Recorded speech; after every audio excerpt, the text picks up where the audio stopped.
student. Today I'm going to teach you about the improvement in food resources that is belong to class 9 science topic from the NCERT book. So improvement in food resources, हमने किसका improvement करने की कोशिश कर रहे हैं यहाँ इस चैप्टर में? फूड रिसोर्सेज का। तो फूड हम लोग तो तरह तरह के खाते हैं, लाइक हम लोग वेज और नॉन वेज दोनों खाते हैं, और फिर उसके अलावा हम लोग फास्ट फूड खाते हैं जैसे pizza, burger and all. Cold drink पीते हैं, जूसेस पीते हैं, मिल्क पीते हैं। तो हर तरह की चीज़ों के बारे में हम इस चैप्टर में पढ़ेंगे। लेकिन यहाँ पर जो भी बेसिकली फूड की बात करी जाती है, तो हम यहाँ पर फूड रिसोर्सेज में नॉन वेज एंड वेज यानी दोनों तरह के फूड रिसोर्सेज की बात करेंगे। तो वेज जो होती है वो प्लांट बेसिस होती हैं, सभी को मालूम है, और नॉन वेज जो होते हैं वो एनिमल बेसिस फूड्स होते हैं। तो हम इन्हीं दोनों की बात करते हैं, क्योंकि आप जो बाद में बेकरी प्रोडक्ट खाते हो या जो भी आपके फास्ट फूड की पास्ता और मैकडोनल्ड से जो भी खा रहे हो, आप जो भी कुछ खा रहे हो, वो आखिरकार उसमें वेज और नॉन वेज से ही होता है। तो बेसिकली आपका बेसिक 2 पॉइंट्स में डिवाइडेड है आपका कि veg materials and non veg materials. तो नॉन वेज में एनिमल हस्बेंड्री, जो पोल्ट्री वगैरह आप जहाँ पे मुर्गियों को रखते हैं, फिशेस को रखते हैं, या एनिमल्स को रखा जाता है, वो चीज़ें कहलाती है एनिमल्स से रिलेटेड या नॉन वेज से रिलेटेड। और जो प्लांट की तरह तरह के रिसोर्सेज तैयार किए जाते हैं उन्हें कहा जाता है वेजिटेबल, मतलब वेज रिलेटेड प्रोडक्शन। तो अभी हम बेसिकली पहले स्टार्ट कर रहे हैं वेज पे, क्योंकि नॉन वेज पे जब जाएंगे तो हम उसके बारे में तब एक्सप्लेन करेंगे। पहले हम वेज पे रिलेटेड है। आपका पॉपुलेशन देखो बढ़ती जा रही है, जैसे जैसे आप न्यूज़ में भी सुनते होंगे पॉपुलेशन बढ़ रही है, और जब जैसे जैसे पॉपुलेशन बढ़ेगी उनकी रिक्वायरमेंट को हमें फुलफ़िल करने के लिए हमें और प्रोडक्शन चाहिए, ज़्यादा प्रोडक्शन चाहिए, ज़मीन ज़्यादा चाहिए। लेकिन लैंड भी तो कम होती जा रही है, क्योंकि इतनी पॉपुलेशन को रहने के लिए भी, फ्लैट्स के लिए, फैक्ट्रीज चलाने के लिए, कंपनीज चलाने के लिए लैंड की कल्टिवेशन भी कम होती जा रही है। लैंड आपके पास जितनी पहले के पुराने ज़माने में आपके दादा और परदादाओं के टाइम पे जितनी लैंड होती थी, आज कम हो गई। आज मॉडर्नाइजेशन हो रहा है, आप सिटीज़ में शिफ्ट कर रहे हो, तो गाँव और गाँव की ज़मीनें कम होती जा रही है। लोग बेच करके उसमें फैक्ट्रीज बना रहे हैं, उस पर अलग तरह के रिसोर्सेज यूज़ हो रहे हैं। गवर्नमेंट उसको ले लेती है, कहीं एयरपोर्ट बनाती है, कहीं कुछ चीज़ें ऐसी बन रही है। सो लैंड का कल्टीवेशन कम होता जा रहा है और धीरे धीरे पॉपुलेशन बढ़ती जा रही है। अब इतना कम होगा अगर पॉपुलेशन आपका लैंड का कल्टीवेशन, और हमें उतनी ही पॉपुलेशन को उससे ज़्यादा बढ़ती जा रही है जब पॉपुलेशन, तो उसका पेट भरने के लिए हमें कुछ ना कुछ तो ऐसे टेक्नोलॉजीज़, ऐसी चीज़ें तैयार करनी पड़ेंगी जिससे कि आपका सबका हमें बाहर से आपको इम्पोर्ट ना करना पड़े, और हम बल्कि हमारे इंडिया के लोगों को, एटलीस्ट अपने अपने देश के लोगों को, हम उनका अच्छे से पेट भर सकें, हम उनके लिए फूड प्रोवाइड कर सकें, वेजिटेबल प्रोवाइड कर सकें, फ्रूट्स प्रोवाइड कर सकें, सब कुछ। तो इसके लिए तरह तरह के जो मेथड्स यूज़ किए जाते हैं उसको हम इस चैप्टर में रीड कर रहे हैं। तो पहले हम फर्स्ट टॉपिक पे आते हैं कि हम क्रॉप का प्रोडक्शन कैसे बढ़ा सकते हैं। टू इम्प्रूव क्रॉप प्रोडक्शन, मैं यहाँ पे लिख देती हूँ, देख लीजिए। टू इम्प्रूव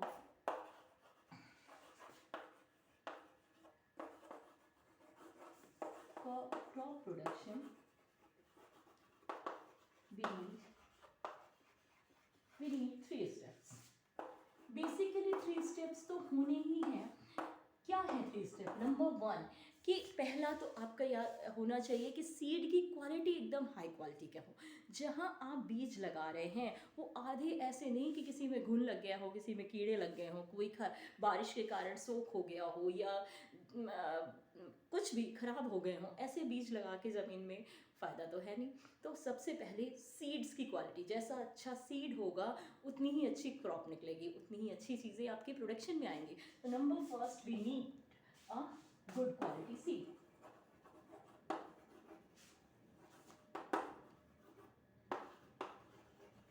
ठीक है, I hope you understood. Number 2, अब सीड्स अच्छे हो गए तो हमें मेच्योरिंग द प्लांट। अब हमें प्लांट भी तो जल्दी और अच्छा मेच्योर होना चाहिए। जब बीज अच्छे लगेंगे तो प्लांट अच्छा निकलेगा ही, लेकिन वो जल्दी पैरों से चल के या एनिमल्स के द्वारा सीड्स खा लिए गए या कैसे भी हम उसको अच्छे से उनका मेच्योर कर सकें, उनको अच्छे से नर्चर कर सकें। Nurturing the seeds. अच्छा, नर्चरिंग द प्लांट। देखो, हम आपके पेरेंट्स के एग्जाम्पल लेकर समझाना चाह रहे हैं कि पेरेंट्स आपको पहले पैदा करते हैं, माँ आपको पैदा कर रही हैं, फिर आपको नर्चर कर रही हैं। नर्चर मतलब खाना पीना खिला के, फिर आपको विद्या अध्ययन भी कराया जाता है ना। दुनिया समाज से प्रोटेक्शन के लिए आपको तरह तरह की सलाहें भी फिर पापा या पेरेंट आपको अपनी प्रॉपर्टी भी देते हैं कि बेटा तुम ये ले जाओ, तुम्हारे पास पैसे भी हों जिससे तुम सुखी संसार। इसी तरह एक फार्मर भी अपने बच्चों की तरह ही अपने खेत की अच्छी पैदावार और अच्छे से उसे प्रोटेक्शन देना चाहता है, उसे अच्छे से इन्वायरमेंट देना चाहता है। अच्छा तरह से मैं आपको एक समझाने के तरीके से बताना चाह रही हूँ कि एक फार्मर के लिए भी उसका खेत उसके बच्चों की तरह ही होता है, जिसे वो बहुत ध्यान से बहुत अच्छे से संभालता है, प्रोटेक्शन करता है। तो गुड क्वालिटी सीड्स चाहिए। फिर नर्चरिंग द प्लांट मतलब अच्छे से प्लांट को नर्चर करता है, उसमें खाद डालता है, उसमें फर्टिलाइज़र और मैन्योर का यूज़ करता है, और अच्छे से जब प्लांट हो जाते हैं तब उसका फिर क्या करता है, प्रोटेक्शन करेगा। क्या करेगा, लास्ट में प्रोटेक्शन भी तो ज़रूरी है, प्रोटेक्शन ऑफ प्लांट्स। कुछ समझ में आ रहा है धीरे धीरे? ये आपके पेज नंबर 204 पे सेकंड पैराग्राफ में लिखे हुए हैं ये तीनों चीज़ें। तो आपको मैं टॉपिक पर आ रही हूँ जो जहाँ से डिफ़िकल्टीज पूछी गई हैं, जहाँ से ज़्यादातर क्वेश्चंस आपको थोड़ा वैरायटी में डिफरेंस लगता है या जो आपको नहीं समझ में आता है, वहाँ पर पहुँच रही हूँ, बाकी तो आप समझ जाओगे। गुड क्वालिटी सीड्स चाहिए पहले, और फिर उनको नर्चरिंग द प्लांट्स करना है, मतलब हमें प्लांट्स को उगते टाइम उसका अच्छे से पोषण हो पाए, उसमें पानी अच्छे से गया हो, खाद अच्छे से गई हो, जिससे कि वो जल्दी से फटाफट ग्रो करे और अच्छे से प्लांट्स अच्छी पैदावार दें, अच्छे फ्रूट्स दें, एंड देन प्रोटेक्शन हो जाए उसका। कि प्रोटेक्शन इसलिए कि कहीं कुछ कौवा या चिड़िया या कुछ भी एनिमल्स दूसरे हाथी वगैरह आकर के कभी कभी फसलों को नुकसान पहुंचा देते हैं, तो इस तरह से प्रोटेक्शन कर पाए। तो जब इतना तीनों प्रोसेस हो जाते हैं तब उसकी कुछ खेती निकलती है फार्मर्स के लिए। तो ये तीनों प्रोसेस के लिए भी क्रॉप की वैरायटी ऑफ इम्प्रूवमेंट, अब हमने ये तीनों चीज़ें तो चाहिए, अब हम क्रॉप की वैरायटी इम्प्रूवमेंट करने के लिए उसको क्या करेंगे, क्रॉप की वैरायटीज़ को हम इम्प्रूव करना चाहते हैं। तो पहला क्रॉप की वैरायटी इम्प्रूवमेंट के लिए एक प्रोसेस आपकी बुक में लिखा हुआ है, हाइब्रिडाइजेशन। What is hybridisation? अभी आप इसको बायो में पढ़ रहे हो, फिर धीरे से केमिस्ट्री में भी आएगा ये हाइब्रिडाइजेशन क्या होता है।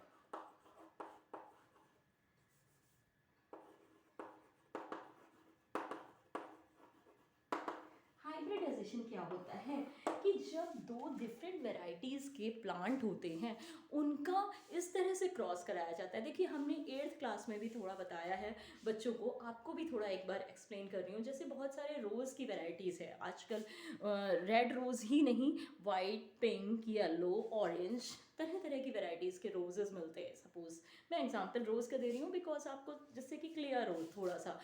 मैरीगोल्ड में भी देखोगे तो आपको dark yellow and light yellow में भी कई शेड्स भी मिल जाते हैं।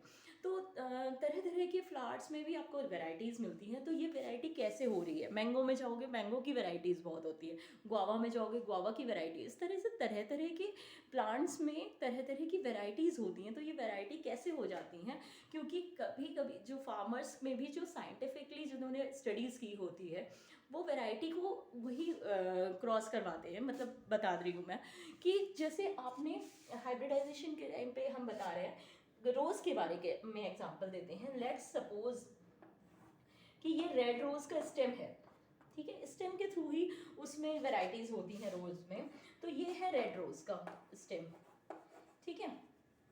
और यहाँ पर अगर उसके आगे उन्होंने वाइट रोज़ का स्टेम को, ये है सपोज करिए वाइट रोज़, ठीक है, वाइट रोज के स्टेम को यहाँ पर बांध दिया, दोनों के स्टेम को एक जैसा स्लैंटिंग, थोड़ा स्लैंटिंग करते हैं जिससे क्रॉस सेक्शन एरिया थोड़ा बढ़ जाए। अगर आप डायगनली ऐसे ही कर दोगे कट तो उसका क्रॉस सेक्शन एरिया थोड़ा छोटा रहेगा, इसलिए उसको स्लैंटिंग में कट किया जाता है। स्लैंटिंग करेंगे और रेड रोज एक साइड पे और दूसरा वाइट रोज का स्टेम लगा दिया, दोनों को बांध दिया, दोनों को थोड़ा वार्मथ दी, तो क्या होता है, उनके स्टेम में आपस में कंडक्शन हो जाता है वाटर का, मिनरल्स का एंड ऑल। तो जब उसमें बर्ड्स आती हैं, जब उसमें पत्तियां खिलती हैं रोज़ की, तो और जो फ्लावर आएगा तो वो रेड एंड वाइट का मिक्स फ्लावर यानी कि पिंक कलर का फ्लावर निकलेगा। इस तरह से शेड्स बनाए जाते हैं तरह तरह की वेराइटीज़ के। ये तो रोज़ की बात की। जब आपका रोज़ सपोज ये इसमें स्टेम के थ्रू होता है, तो आपने प्लांट्स फ्लावर के 4 पार्ट्स भी पढ़े होंगे। स्टामेन एंड स्टिग्मा होते हैं, ठीक है। तो stamen is a male part of the flower and stigma is a female part of the flower. जब स्टामेन को स्टिग्मा के ऊपर रख दिया जाता है तो उनका फर्टिलाइजेशन जिस तरह से होता है, उसकी क्रॉस जो होती है उससे वेराइटीज़ बढ़ती हैं। I hope it is clear कि what is hybridization. Different varieties के क्रॉप को प्रोडक्शन करने के लिए साइंटिफिकली साइंटिस्ट जो होते हैं वो किसी भी तरह से क्रॉस करवाते हैं। वो क्रॉस कराने के बाद मेनली 2-3 तरह के क्रॉस होते हैं। मैं अभी इसको रब करके आपको बताती हूँ।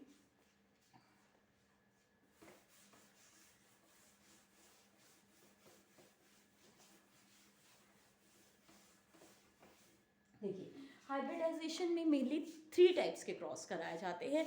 इंटर वेराइटल मीन्स अलग अलग तरह की वैरायटी के लिए हाइब्रिडाइजेशन होता है। दूसरा इंटर स्पेसिफिक, डिफरेंट टाइप की स्पीसीज के लिए जो हाइब्रिडाइजेशन होता है। और इंटर जेनेरिक जेनेरा। अब जीन क्या होता है, स्पीसीज क्या होता है, थोड़ा सा बता दूं, फिर उसके बाद हम तीनों को एक्सप्लेन करते हैं। व्हाट इज, एक होता है जीनस, दूसरा होता है स्पीसीज। देखो, हम शुद्ध भाषा में धीरे से, जिससे बच्चों को सब समझ में आ जाए, इस तरह की लैंग्वेज में थोड़ा समझाने की बात करते हैं। व्हाट इज, जैसे फाइलम, ठीक है, what is genus and what is species. देखो, जीनस क्या होता है, जैसे आपने सपोज बैगन, हम एग्जांपल ले रहे हैं, बैगन का प्लांट देखा, ब्रिंजल लिया, ठीक है, लाइक का ब्रिंजल ब्रिंजल आपने लिया, लाइक आपने ब्रिंजल लिया। अब ब्रिंजल में आप देखते हो जब सब्जी वाले के पास, तो कोई छोटे और गोल होते हैं, कुछ लंबे होते हैं, ठीक है, और कुछ राउंडेड एंड बिग होते हैं। देखा है ना, 3 तरह के बैगन देखे पर्पल कलर में। अभी तो ये मैंने 3 तरह के ऐसे ही एग्जांपल में बता दिया, वरना वाइट बैगन भी होते हैं, पता है ना आपको, शायद आपने देखे हो, कभी गांव में गए हो तो। 3 टाइप्स के पर्पल कलर के बैगन होते हैं, आपने देखे होंगे। एक होते हैं small and grounded in shape, and होता है लॉन्ग एंड, मेनली लॉन्ग ही होता है, लॉन्ग होता है, और दूसरा होता है rounded and big in shape. तो 3 तरह के स्पीसीज। तो हमने जीनस की बात की, जीनस मीन्स होता है ब्रिंजल। मतलब हम जब बैगन की बात कर रहे हैं तो हमने उसकी बात कर, मैं ये बता रही हूँ, मैं एक वैरायटी की सब्जी की बात कर रही हूँ। मैंने आलू और बैगन नहीं मिला लिया, मैंने गाजर और कद्दू नहीं मिला लिया, कुछ भी और नहीं मिलाया। मैं अभी आपको बेसिकली समझाने के लिए बता रही हूँ कि हाउ डज इट। मेरे ख्याल से ये वीडियो थोड़ा बड़ा हो रहा है, मैं नेक्स्ट वीडियो में डिस्कस करती हूँ। Thank you for watching, keep like share and comment for this. Thank you.